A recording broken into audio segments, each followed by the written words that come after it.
Hi everyone, welcome back to the channel. Today we are breaking down 3 core AWS services that often get confused: Step Functions, EventBridge and SQS. By the end of this video, you will know exactly when to use each service with real-world examples. So, let's discuss the problem. In modern serverless architectures, microservices need a way to communicate efficiently. AWS gives us multiple tools: Step Functions, EventBridge and SQS. But they serve different purposes, and choosing the wrong one can make your system slower, more complex and expensive. So now let's look into what Step Functions actually are. Step Functions is basically a workflow engine that lets you coordinate and automate tasks using a visual state machine. It gives you a clean, easy to understand flow of what your system is doing, step by step. Now the real power of Step Functions comes from its key features. So let's break them down. First, sequential or parallel steps. Step Functions lets you run tasks either one after another, or multiple tasks at the same time. This is super useful when your workflow has steps that depend on each other or steps that can run independently to speed things up. Second key feature, built-in error handling and retries. Instead of writing try-catch logic in every Lambda function, Step Functions handles error for you. You can configure automatic retries, backup strategies, or fallback steps. This makes your workflow a lot more resilient with almost zero extra code. Third key feature is long-running workflows. Step Functions is designed for workflows that can run for minutes, hours, or even days. That means if a process takes time, like waiting for a file upload or processing a large batch, Step Functions can handle that without timing out. Next, visual monitoring and execution history. One of the best parts is the visual dashboard in the AWS console. You can actually see every step in your workflow, which steps succeeded, which failed, and why. This makes debugging and maintaining your system incredibly easy. So in short, Step Functions is perfect whenever you need reliable, trackable, and automated workflows without writing tons of glue code. It gives you orchestration, visibility, and error resiliency all out of the box. Alright, so where do Step Functions actually shine? Here are some super common real-world use cases. Order processing. Things like validate the order, process payment, check inventory, set confirmation. These steps have to happen in the right order. Perfect Step Functions territory. Second, data or ETL pipelines. You might have to extract data, transform it, load it somewhere, and clean it up. Each stage is a step. Then, approval workflows. Great for businesses. Approvals, reviews, manual checks, anything that needs a mix of automation and humans. Another example is machine learning pipelines. Training, testing, deploying models is all in sequence, right? Step Functions handles that beautifully. And last, orchestrating multiple AWS services. Lambda, ECS, SNS glue. Step Functions is the glue that ties everything together. Basically, if your process looks like a checklist, Step Functions is your best friend.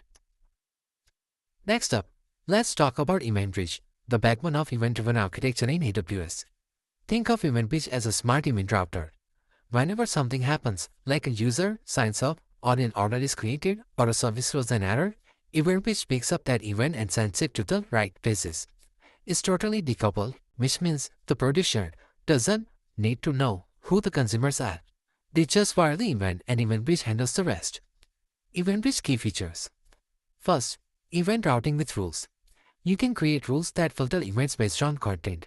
For example, only send events where order status is paid.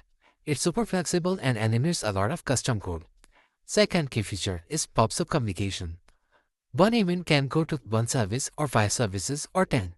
It's not point-to-point, it's broadcast style. Great for microservices that need to react independently. Third key feature is SaaS integrations. This is a big one. Tools like Auth, Shopify, Zendesk, they can all send events directly into your AWS account. It's like plugging your cloud into the outside world. Fourth key feature is schema registry. EventBridge can automatically detect and store event formats. This makes it way easier for developers to understand what an event looks like, especially in big systems. Built-in scheduler. Need a cron job? EventBridge can trigger events every minute, hour, day, whatever you need. No need for a separate scheduler. And next key feature is basically decoupling and scalability. Since services don't talk to each other directly, everything becomes more scalable and fault-tolerant. One service failing doesn't break the whole system.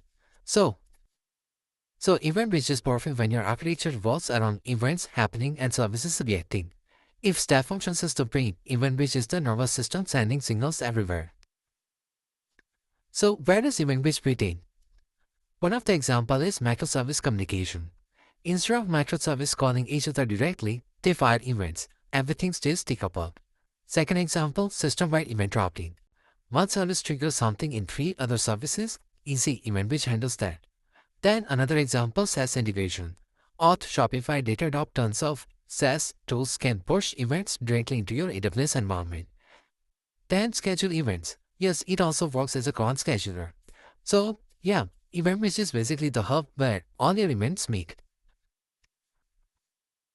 Alright, now let's talk about SQS, which is basically the workhorse of AWS messaging. SQS is a message queue and it does one thing insanely well.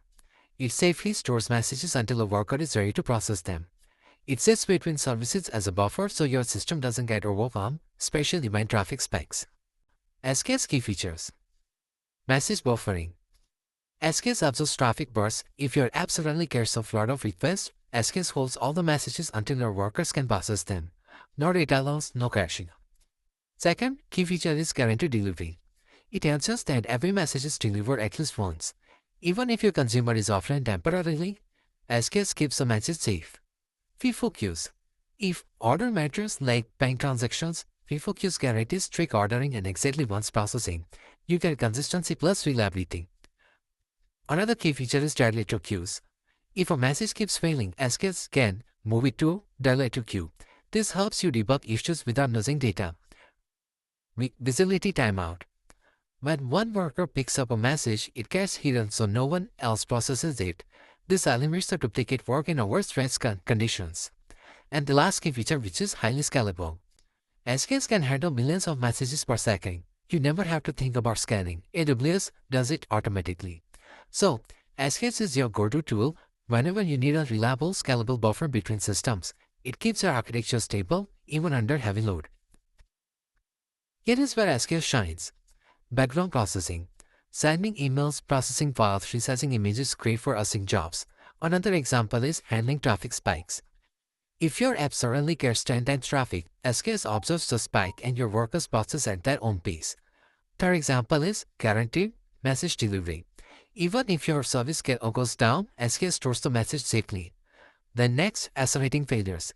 If one part of your system crashes, the rest keeps running because the queue absorbs the pressure. And the last one, which is basically worker-based architectures. Whenever you have a pool of workers, pooling tasks, SQS is perfect.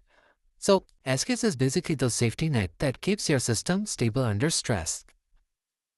This is the slide everyone needs. Let's make this super clear. Use step functions when you have a workload. Multiple steps that needs to happen in order with error handling and visibility. Use EventBridge when you need events. When something happens and you want multiple services to react.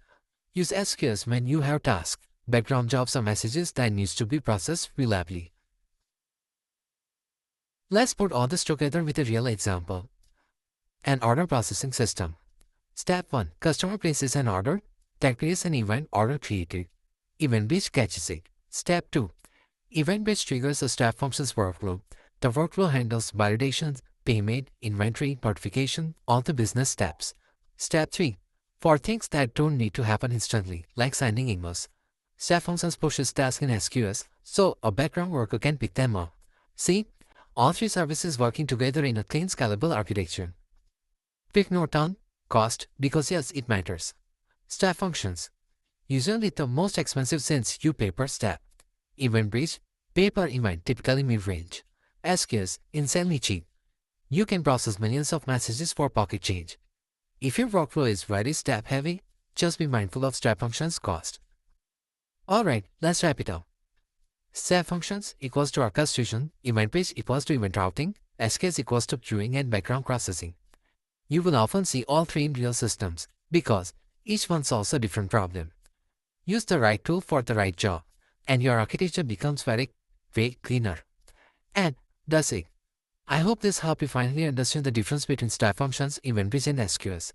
If you want me to do a deep dive on any of this, like Step Functions versus Lambda or EventBridge patterns, let me know in the comments. Don't forget to like, subscribe, and I will see you in the next video.